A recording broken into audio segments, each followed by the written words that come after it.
When was the last time you bought something for your home without thinking about the energy that object brings into your home? Be honest. Stop everything now. This is important because there is, in Jewish tradition, an awareness about the objects that enter the house that most people have never developed. And this awareness may be making the difference between a home that attracts prosperity and a home that repels it. I need to be honest with you. When I started studying this topic within the Kabbalistic texts, I was impressed because I realized that many of the objects we consider normal, things we buy without thinking twice, carry an energy that, according to the masters, directly interferes with the flow of abundance in the home. It's not superstition. It's a deep understanding of the relationship between the material world and the spiritual world.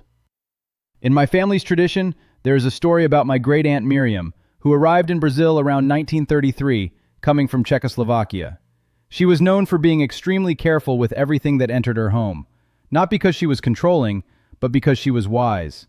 She would say, as a parable that stayed in the family, "The house is a mikdash me'at, a small sanctuary. You wouldn't put just anything in the Temple of Jerusalem. Don't put just anything in your family's temple." This awareness was shared by many traditional Jewish families, and today I will reveal to you 7 categories of items that, according to this tradition, should be avoided in the home. Subscribe to the channel now. Every week I bring practical teachings from Jewish tradition that you can apply immediately in your life. And let me know in the comments, have you ever felt that something in your home seemed to weigh down the atmosphere? Share here. Let's get straight to the point. The first item that Jews traditionally avoid: broken objects that are kept. In Kabbalah, each object in your home carries energy. An intact object, shalem, vibrates at the frequency of wholeness, of shalom. A broken object vibrates at the frequency of fragmentation, shvira. The concept of shvirat hakelim, the breaking of the vessels, is central in Kabbalah. When the primordial vessels broke, the sparks of light scattered and became trapped in the klipot, the shells. A broken object in your home is a physical representation of this state of fragmentation.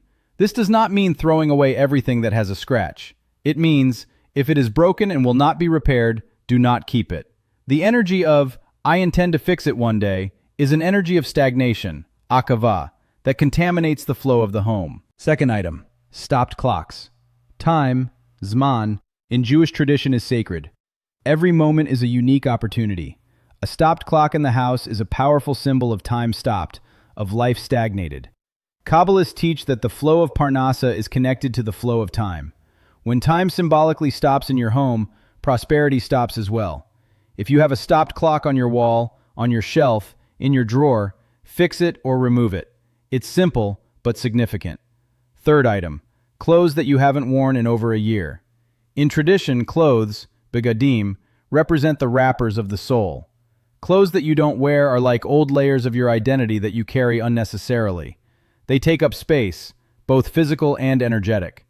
The concept of lavush, clothing, in Kabbalah, is connected to how your soul presents itself to the world. Clothes kept without use create an energy of attachment to the past that prevents renewal, hitchadshut. The Jewish practice of tzedakah, donating what you don't use, is not just generosity, it is a spiritual cleansing.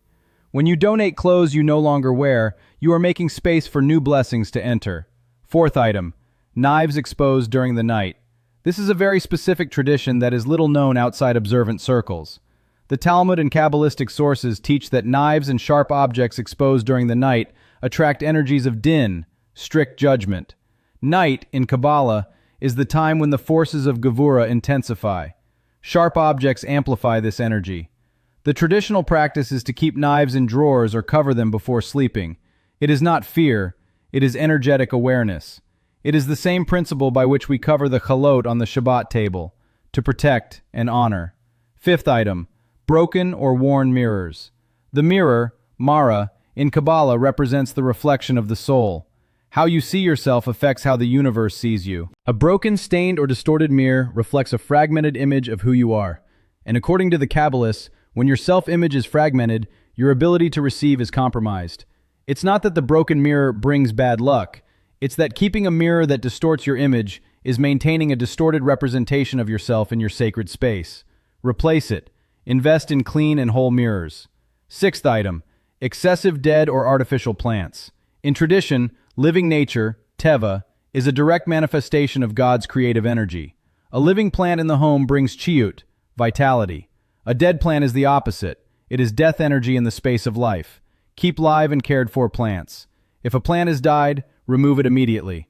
As for artificial plants, the masters did not prohibit them, but noted that a house full of imitations of life carries the energy of appearance without substance, shitsoniyut, exteriority without interiority. Having a few is acceptable. Replacing all natural life with imitation is problematic. Seventh item, visible bills and debts at the entrance of the house. A pattern I often observe is the habit of leaving bills, invoices, and financial correspondence on the entry table or on the refrigerator door. In Kabbalah, the entrance of the house, Petach Habayit, is where energy enters. It is where the mezuzah is traditionally placed, which protects and blesses.